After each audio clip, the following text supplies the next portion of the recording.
l'article 121A, qui est quand même un mandat du peuple, dans lequel, je rappelle, il y a des termes très clairs, qui sont plafond, contingent et préférence nationale. Et ce mandat démocratique, est-ce qu'on peut, comme ça, passer par-dessus et dire, finalement, on va l'appliquer comme il nous plaît, de manière à ce que ça respecte l'accord bilatéral? Comment est-ce que, finalement, les députés que vous êtes ou que vous serez vont devoir se positionner sur cette question qui est très difficile? Et je vous donne peut-être la parole, madame, puisque...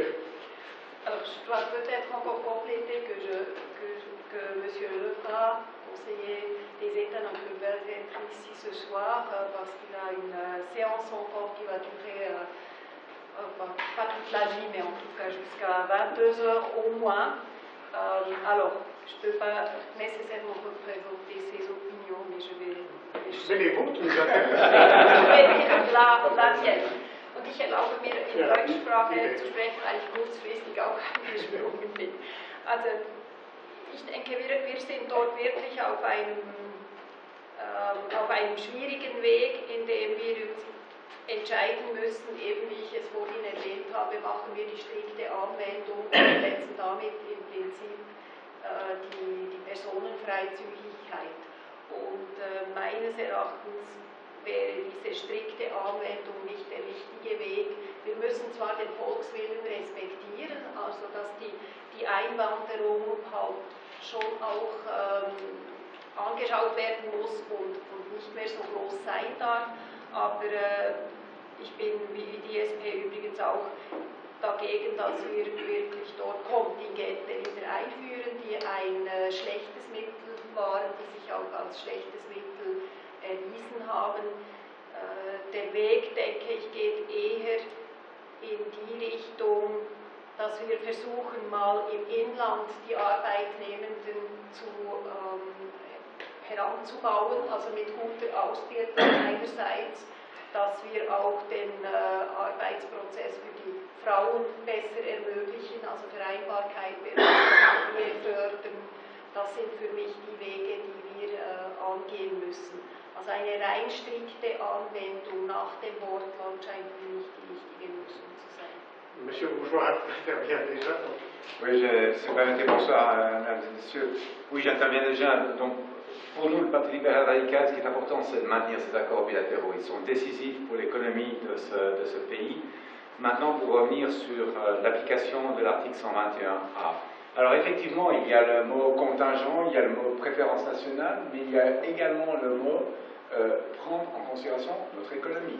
C'est également sur le 121.1 la prise en considération de l'économie. Et dans le groupe d'experts, puisque j'ai eu l'occasion de participer dans le groupe d'experts qui a, après le 9 février, planché sur l'analyse, comment interpréter ce nouvel article 121A, nous sommes partis du principe que, du fait que l'on doit tenir compte des besoins de l'économie, on doit partir sur un système bottom-up, c'est-à-dire on part des besoins de l'économie, on remonte au niveau des cantons, puisque c'est les cantons qui sont dans l'application, on vient au niveau fédéral, et ensuite on met aussi une réserve pour tenir compte des évolutions conjoncturelles par rapport à des situations données.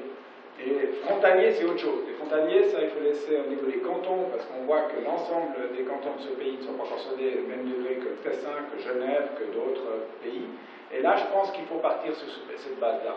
Maintenant, la question, est-ce que c'est le terme, bien évidemment, qui heurte l'Union européenne, sont les termes contingents. Mais le contingent veut dire gestion de cette immigration, cette immigration de masse, comment est-ce qu'on gère. Il ne faut pas oublier non plus qu'à l'avenir, on sera de plus en plus tributaire de cette main-d'œuvre étrangère pour le fonctionnement de notre économie. Je dirais simplement un exemple. Nous avons maintenant plus de personnes qui prennent la retraite que de jeunes qui rentrent dans la vie active. On est dans une relation de une personne à un rentier pour 3,7, sauf erreur, personnes actives. Et on passait dans cette relation de 1 à 2. Donc, on va être toujours plus tributaire. Donc, il faudra trouver une solution. Et nous avons aussi, dans le contexte des prises de position, dit que, par exemple, il y a différentes catégories de permis, notamment les permis L, les permis de courte durée. Ceux qui sont là pour 12 mois, et pas plus, c'est-à-dire qui sont là et repartent ensuite chez eux, on devrait les exclure de ce contingentement parce qu'ils ne viennent pas en somme se greffer sur cette population à l'intérieur du pays. Donc là, il y a différentes mesures qui doivent être prises. Et la question de la clause de sauvegarde doit être aussi une question, mais on doit respecter aussi la volonté populaire. Ça, il faut aussi le reconnaître. Quand on dit oui, on va l'appliquer. Alors bon, on verra par rapport, en tout cas, c'est ce qu'on avait proposé dans le projet de consultation. Maintenant, il y a eu la consultation qui a eu lieu. Il faudra que l'on ait, bien sûr, tout le monde attend après les élections pour pouvoir livrer maintenant ce qui va être dans ce projet de loi. Et c'était dit tout à l'heure, il y aura soit d'un côté, soit de l'autre, il y aura certainement un référendum qui va être lancé et la population va à nouveau se prononcer. Pour moi, ce qui est important, c'est que la population se prononce en faveur du maintien des accords bilatéraux, puisque c'est décisif pour le développement économique de ce pays. Monsieur Schmitt, vous aviez levé. À mon avis, je pense qu'on va faire deux choses. La première chose, c'est une application pas stricte, essayer de créer une application pas stricte. Et la deuxième chose, c'est de donner à la population de nouveau de voter sur le sujet. Je pense. C'est le référendum que Alors, de l'une ou l'autre. Je pense que je suis chirurgien et de temps en temps on fait une faute. Et on fait une faute, on doit le réparer. Et c'est clair,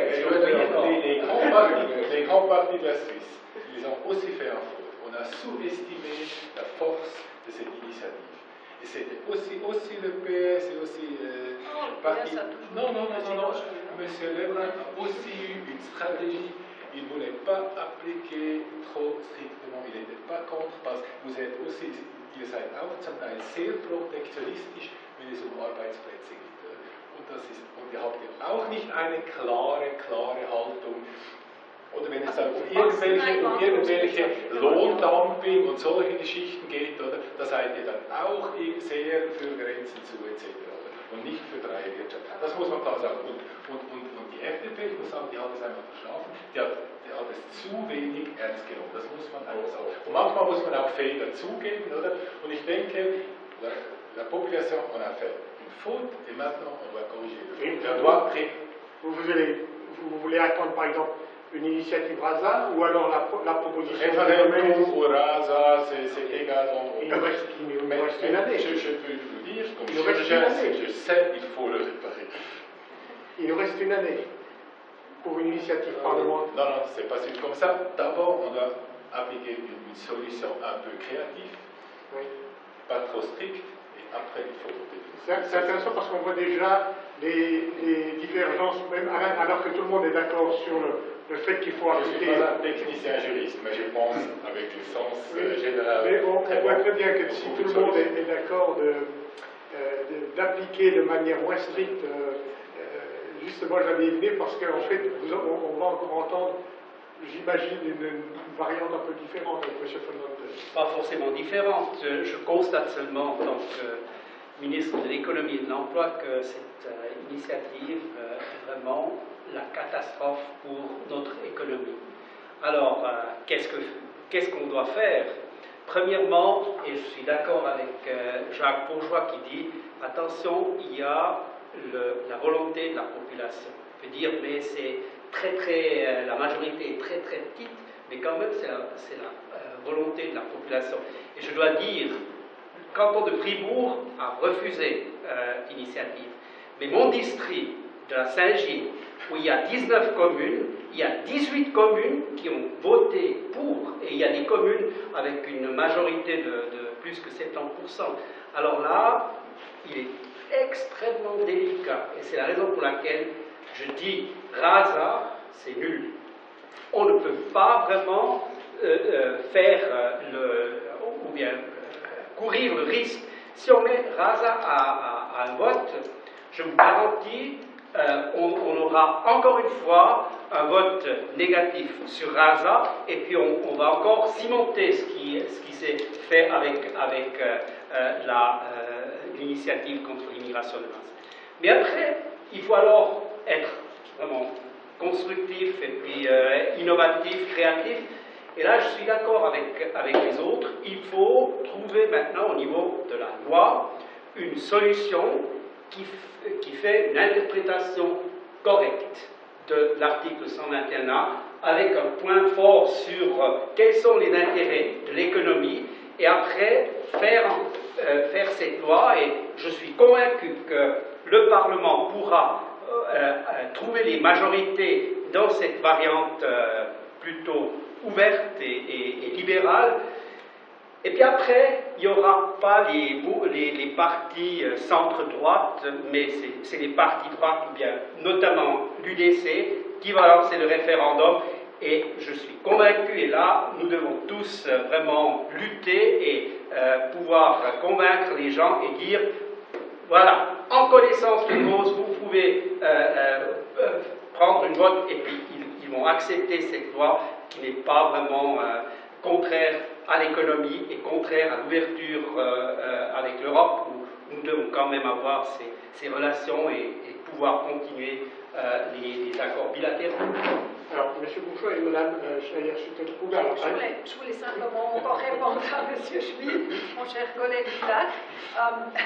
Ce n'était pas le PS qui n'a jamais dit que cette Masseneinwanderungsinitiative n'était pas dangereuse. On a toujours lutté contre cette initiative.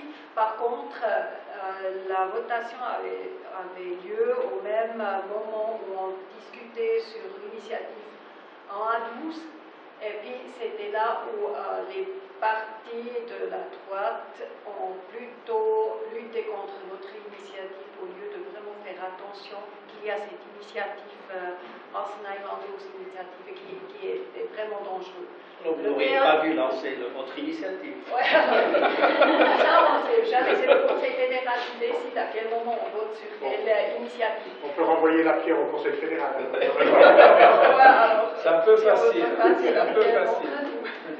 Non, mais en tout cas, il faut quand même constater qu'on est ici tous d'accord de ne pas appliquer strictement la Constitution dans cet article-là, mais ça va être difficile parce que c'est vraiment...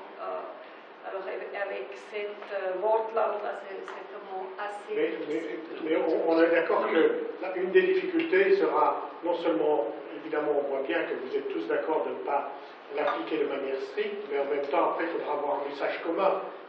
On le voit déjà dans votre discussion, il y a quand même déjà des petites variantes. Mais monsieur Bourgeois. Oui, attention, la vie d'une manière stricte, donc on doit quand même respecter cette volonté populaire. Donc dans le contexte de l'application, on doit le respecter. Maintenant, c'est une question aussi, il y a des interprétations possibles, et il y a des mécanismes, des mesures qui peuvent être prises dans un sens ou dans un autre. Si vous partez des besoins de l'économie, vous remontez, vous avez un quota qui est un nombre qui définit par rapport aux besoins de l'économie avec une réserve, ça permet un fonctionnement. Et là, il faut voir aussi avec l'Union européenne. Maintenant, sur RASA.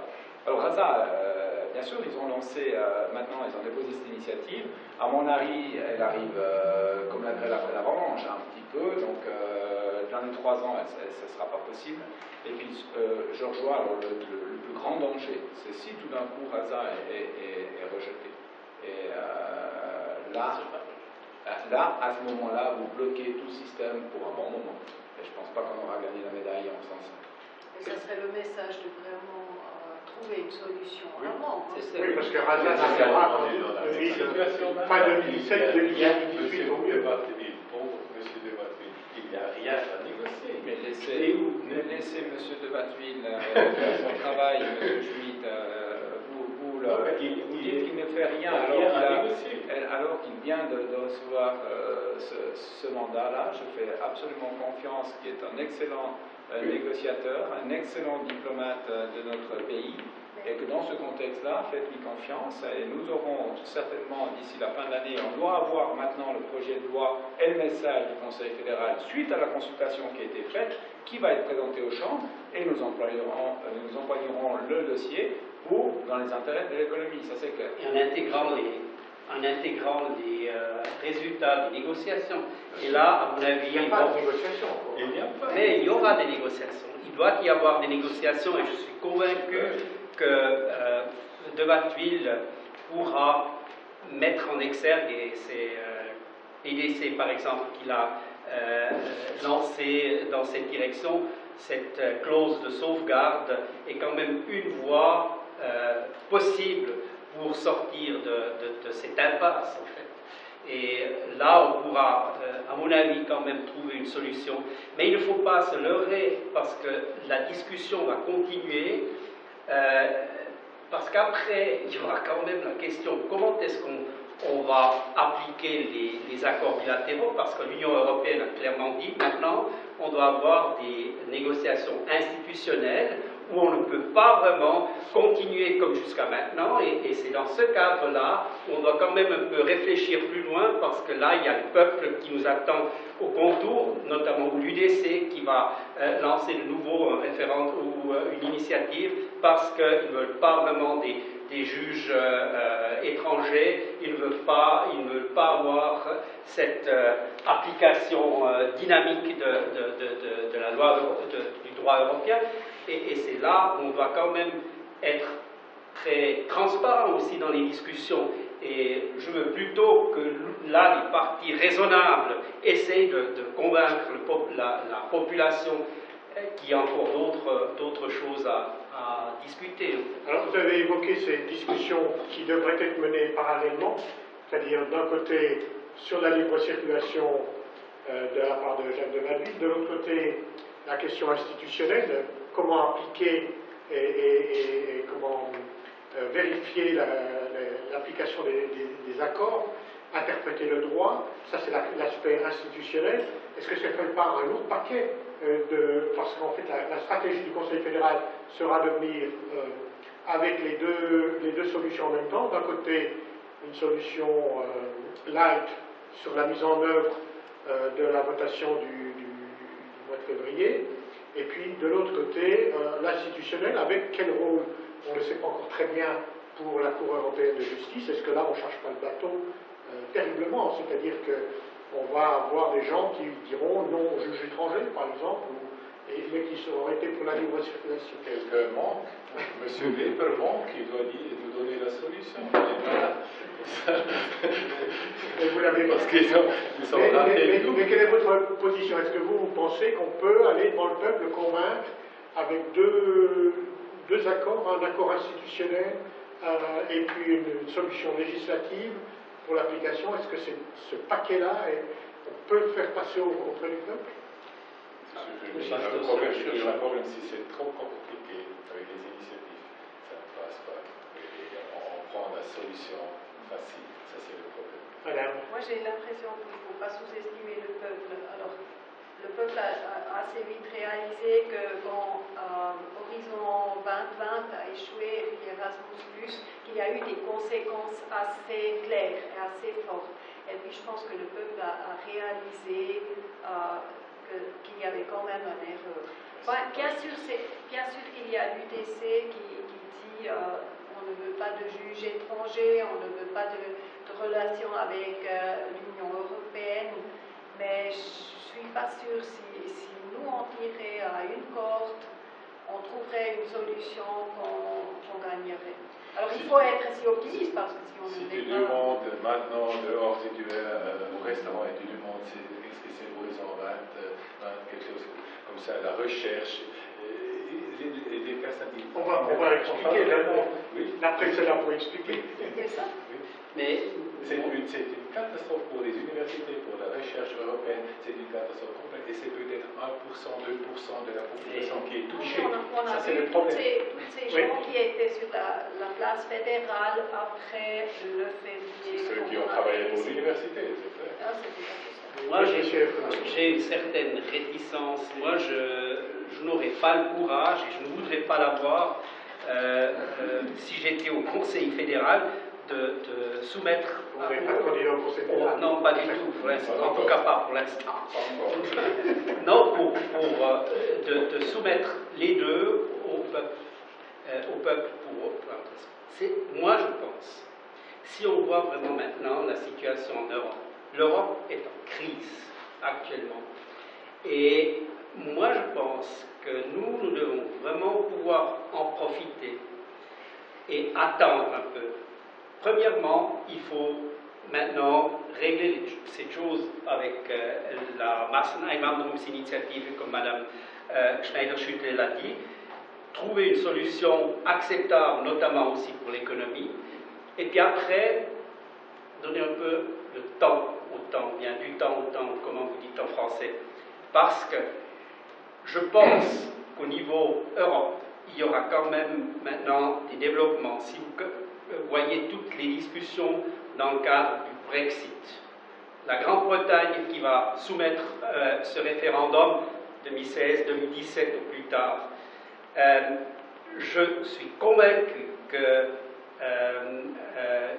la Grande-Bretagne forcera l'Union européenne de faire un mouvement vers la direction d'un fédéralisme un peu plus grand, et ça va nous aider. Ça va nous aider aussi à convaincre les gens chez nous, parce que l'UDC n'a pas pour rien ce soutien, parce que c'est facile à dire. Nous ne voulons pas avoir des juges étrangers. Et nous ne voulons pas cette bureaucratie bruxellienne. Alors là, il faut vraiment aussi avoir ce pas de la part de l'Europe. Et puis maintenant, avec ces problèmes avec la migration, on voit qu'il y a beaucoup de choses qui bougent. Là aussi, je pense que l'Union européenne va faire un pas. Vous avez entendu que Schäuble qui dit alors il faut vraiment réformer aussi la Commission, etc. Et ça va nous aider. Alors c'est dans une deuxième phase qu'on doit venir avec cette discussion sur l'institutionnel. Monsieur Bourgeois. Alors moi je partage pas du tout cet avis, parce que je suis d'avis que l'on doit avancer dans les deux dossiers. On doit avancer dans le dossier, d'un côté, négocier par rapport à l'application du 121, par rapport à la question de la libre circulation des personnes avec l'Union européenne, d'une part, mais d'autre part également, ça fait déjà longtemps qu'on discute de ces aspects institutionnels, qui est quand même un accord cadre sur les 7 accords bilatéraux. On attend l'accord sur le marché de l'électricité.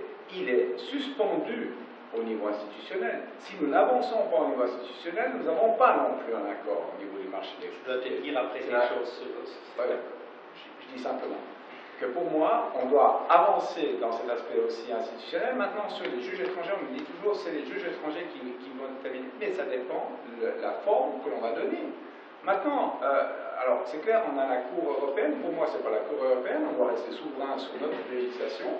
Il doit y avoir nos juges, et que dans ce contexte, comme par exemple au niveau du comité mixte, il peut dire, il y a un comité mixte avec une partie de juges fédéraux suisses, partie de la Cour européenne. S'ils n'arrivent pas à se mettre d'accord, il n'y a rien qui rentre en vigueur, parce qu'on ne peut pas imposer sur une autre partie. Ça, c'est aussi possible.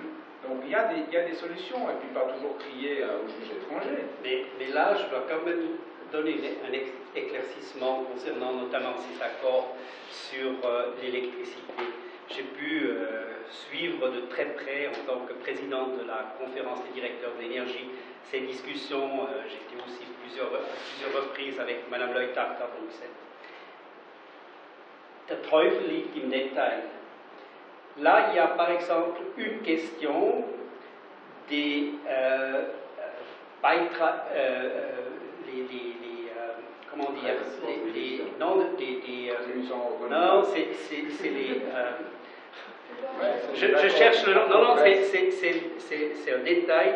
C'est les aides, les subventions pour l'énergie, par exemple.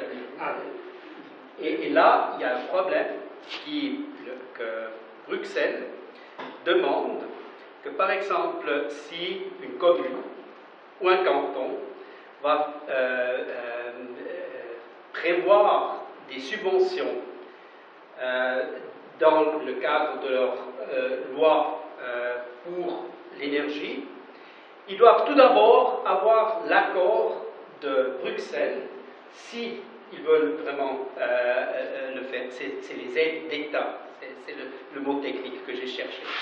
Et si vous venez avec ça, si l'UDC fait un référendum ou contre l'accord bilatéral concernant l'électricité, dit mais voyez, vous devez aller demander à Bruxelles si vous, Parlement fribourgeois, vous voulez vraiment introduire un subventionnement pour aider les nouvelles énergies renouvelables, vous devez avoir l'accord de Bruxelles.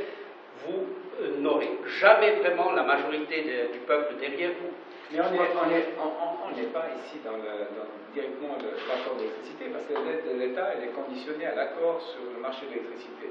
Donc on est par rapport au niveau de l'accord institutionnel, accord cadre institutionnel, dont l'Union européenne en fait une condition sine qua non pour avancer dans le dossier du marché de l'électricité. Le marché de l'électricité, de dire l'aide de l'État, non, c'est pas Bruxelles qui va nous dicter. C'est pas Bruxelles qui va nous dicter. On ne va pas rentrer dans le détail du marché de l'électricité parce que c'est un peu technique. Malgré tout, on voit que le temps presse. Il nous reste finalement une année pour un débat parlementaire, c'est-à-dire le travail en commission. Et le Parlement ne sera saisi, ce ne sera que le prochain Parlement qui sera saisi du message. Et puis ensuite, il y a encore le délai référendaire quand le Parlement aura débattu.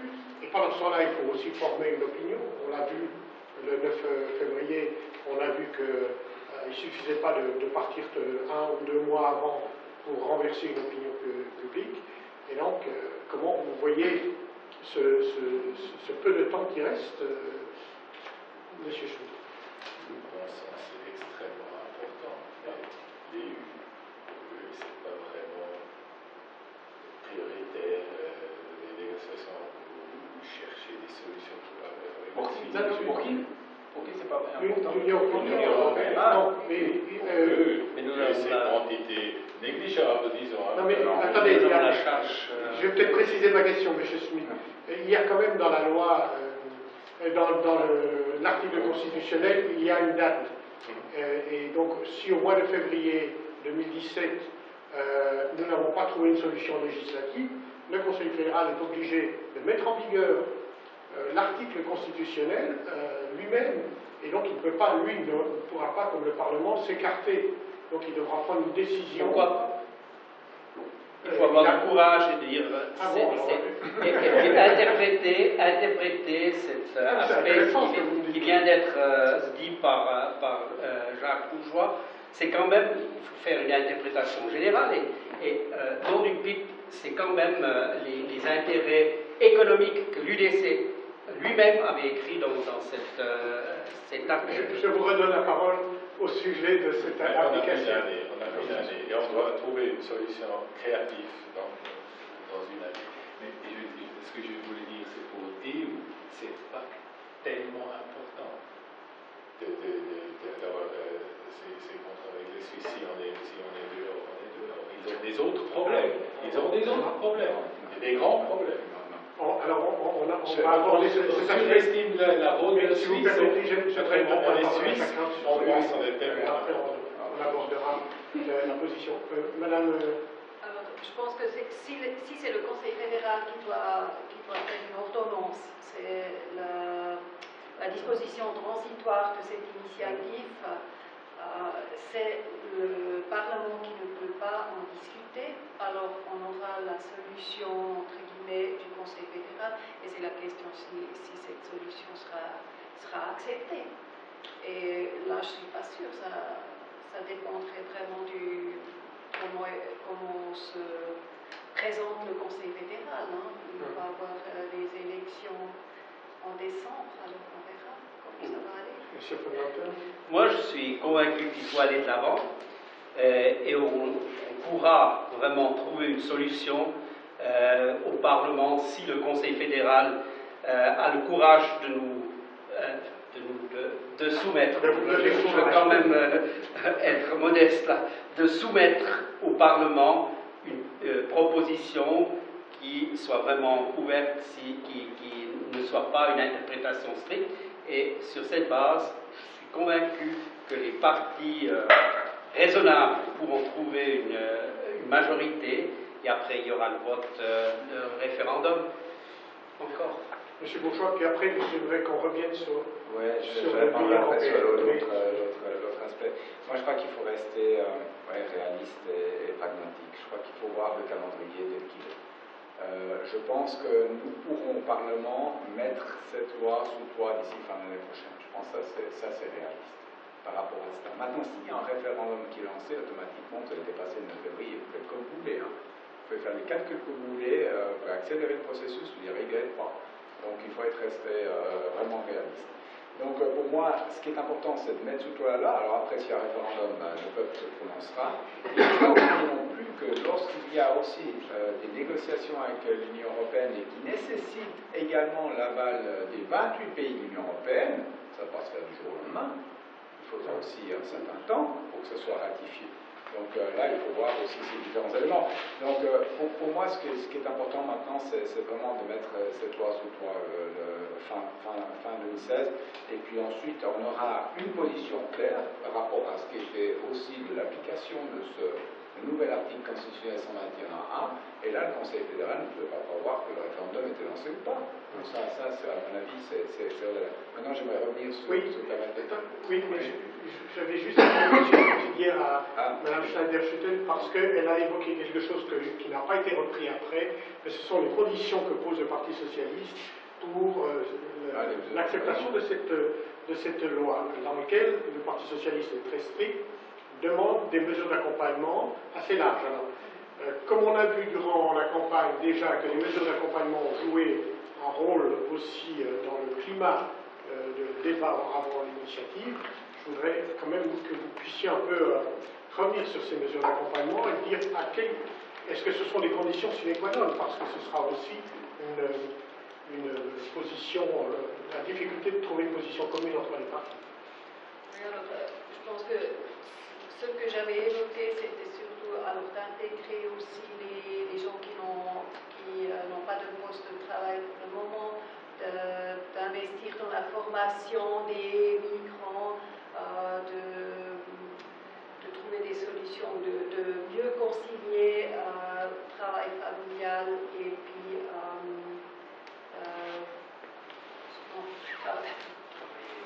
vie familiale et vie de travail.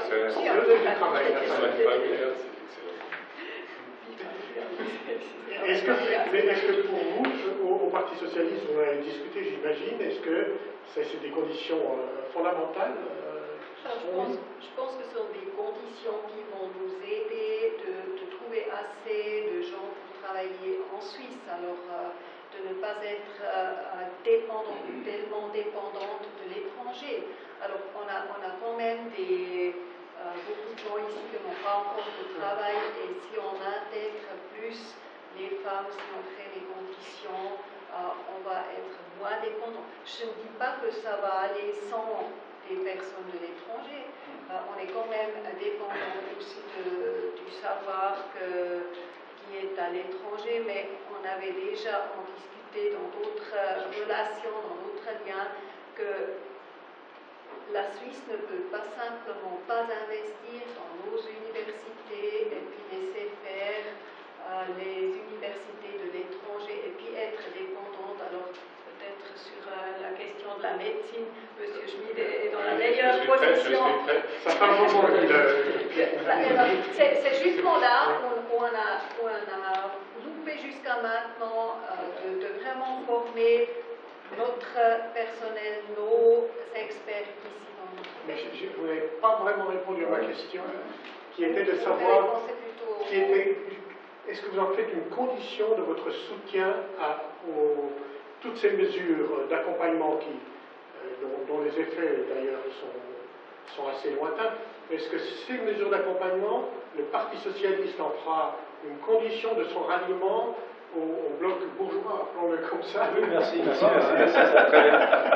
Ça va très bien.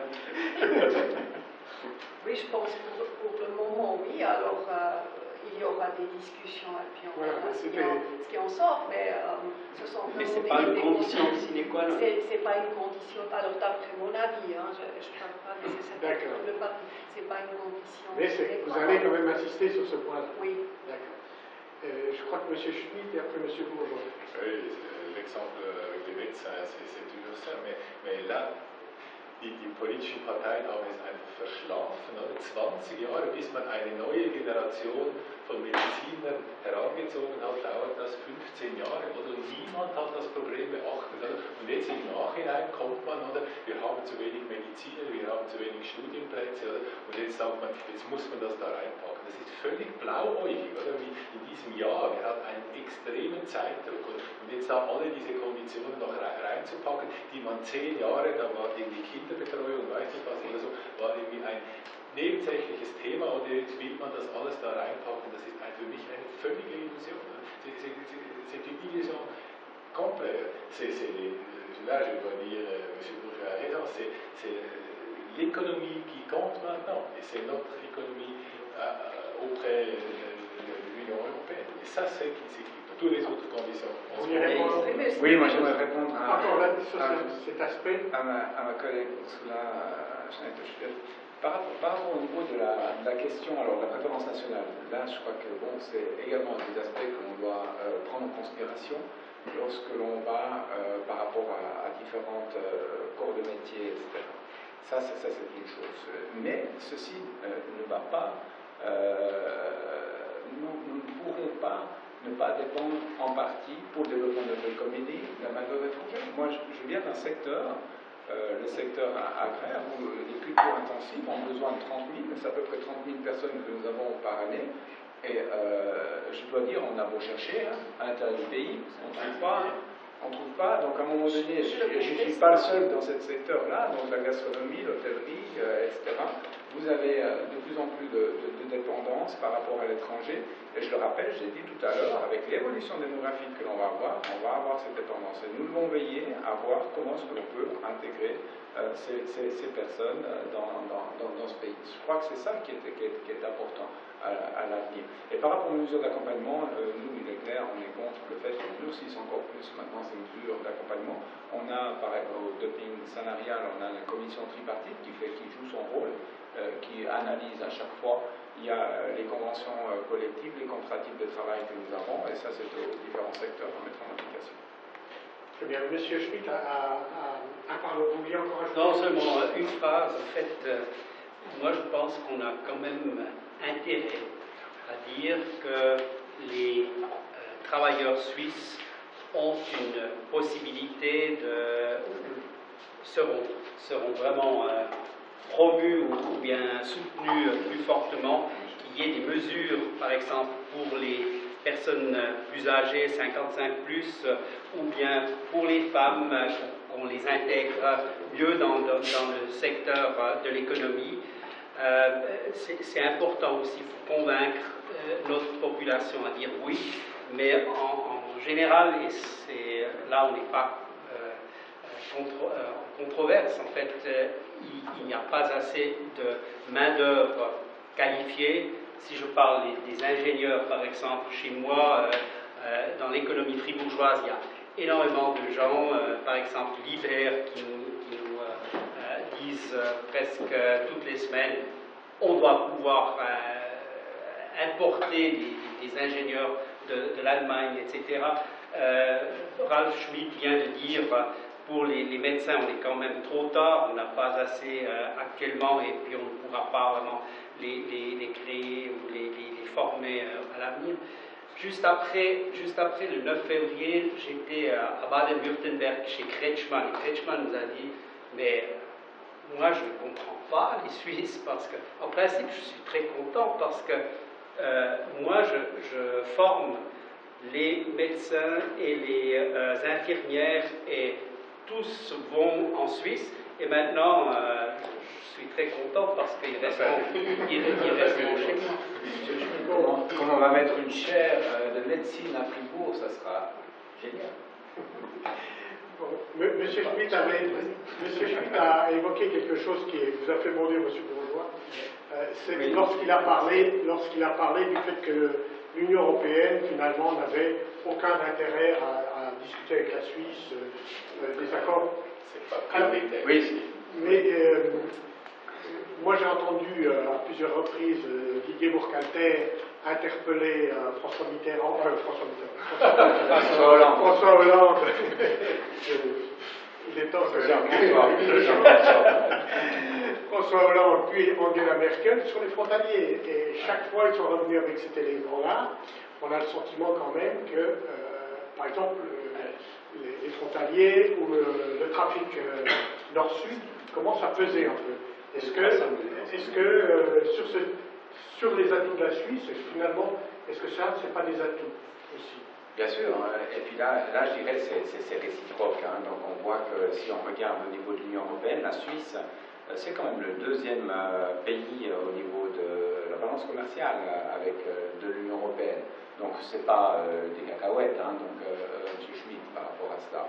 Et dans ce contexte-là, c'est important pour nous, bien évidemment, c'est le principal, la relation commerciale, 55% sont exportés vers l'Union européenne. Et puis effectivement, les frontaliers, donc c'est 300 000 frontaliers chaque jour qui font l'aller-retour. Donc si vous dites tout d'un coup aux Français, c'est terminé, vous n'êtes plus à Genève, vous n'êtes plus sur Lausanne, comment la France va réagir?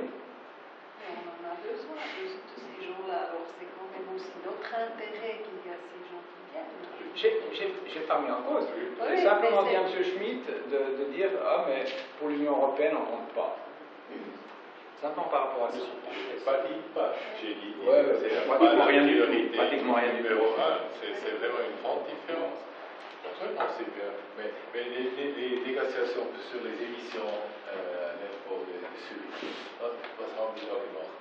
Die haben das am Schluss für den Wahlkampf in Deutschland gebraucht, oder hat die Merkel da ein paar Stimmen geholt aus Süddeutschland. Das war ihr Interesse am Schluss. Und sonst diese Verhandlungen über den Lärm da, das war völlig uninteressant für sie. Oder? Erst am Schluss hat sie dann ihre Bevölkerung in Süddeutschland geschützt oder, und hat noch ein paar Stimmen geholt.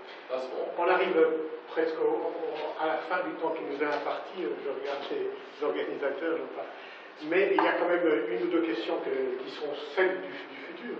Et la question que l'on se pose aujourd'hui, c'est quand même, est-ce qu'il faut un jour, et comment relancer l'élan européen?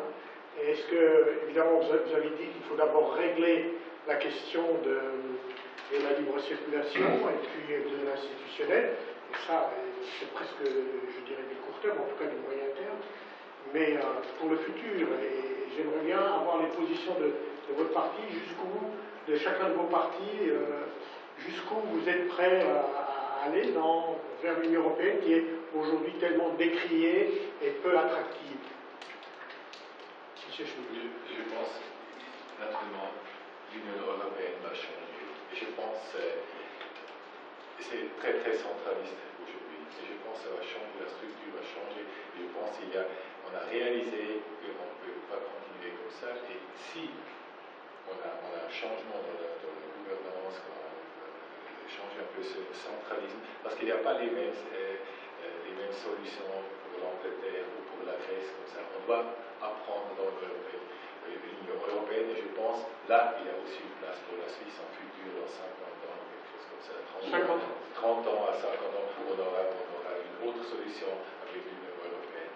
Et on sera parti de cette. Madame, ich hoffe, es geht nicht 30 bis 50 Jahre, bis wir eine Lösung haben, bis es anders aussieht. Also für mich ist klar, dass wir uns der EU viel stärker annähern müssen. Wir können nicht bei den bilateralen Verträgen stehen bleiben. Es ist keine Lösung, ich habe es vorhin auch im Einführungsreferat erwähnt, mit den bilateralen Verträgen haben wir einfach einen Status, eine stillstehende Situation, die EU entwickelt sich weiter, wir können nicht mitleben und wir sehen die Abhängigkeit je länger, je mehr und wir dürfen die Augen nicht davor verschließen, dass wir näher an der EU dran sein müssen, stärker mitbestimmen können müssen und das geht nicht nur über die bilateralen Verträge. EWR ist 22 Jahre her, wir werden schnell ja, das kommt mir auch so vor. 22 Jahre. Ja, aber die Zeit entwickelt sich oder die Dinge entwickeln sich schneller und schneller. Also von dem her, vielleicht ist das auch eine Frage des Alters, ich weiß es nicht. Vous êtes le seul parti encore ici à avoir dans vos statuts, enfin dans votre programme, l'adhésion à l'Union européenne.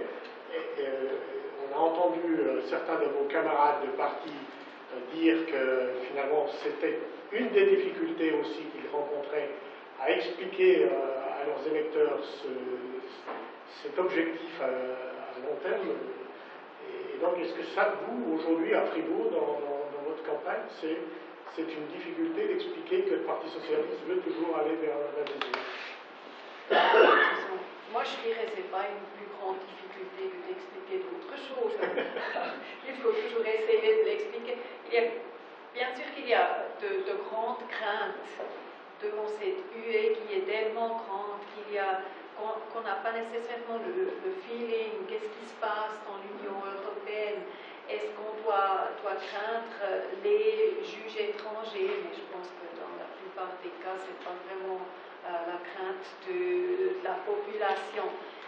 Mais vu la situation de la Grèce, de l'Espagne, il y en a beaucoup plus de gens qui ont peur qu'on devrait ajouter à ça, qu'on devrait aller à l'aide de ces pays-là et que ça nous coûte beaucoup trop cher.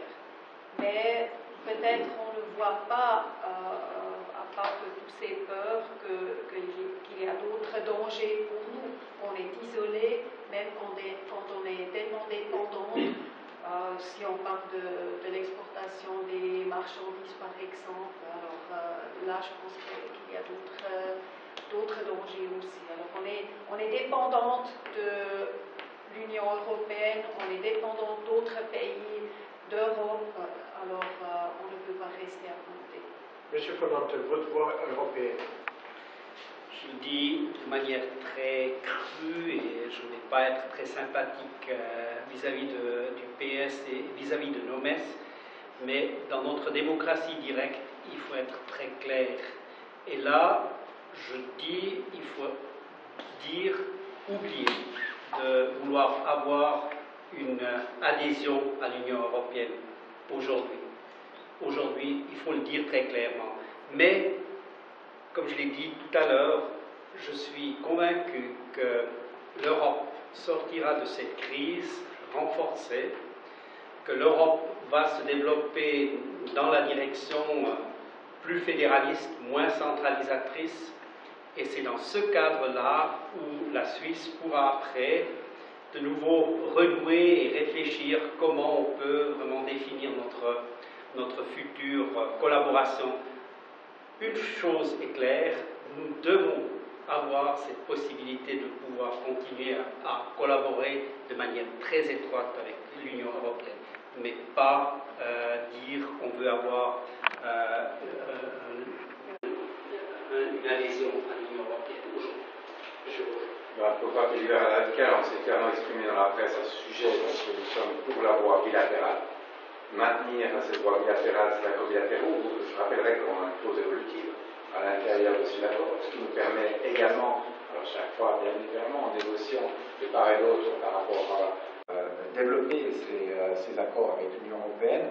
J'aimerais dire aussi qu'il n'y a pas que l'Union européenne. Je crois que ce qui est important aussi pour notre pays, c'est d'avoir aussi d'autres accords de libre-échange. On l'a fait maintenant avec la Chine. Il y a d'autres accords éventuels. Ça dépendra aussi des PIP entre l'Union européenne et les États-Unis, qui est en cours de négociation actuelle. L'accord avec l'Inde également. Donc, ce sont des accords sur lesquels on doit aussi développer pour le bien économique de ce pays. Juste une question encore.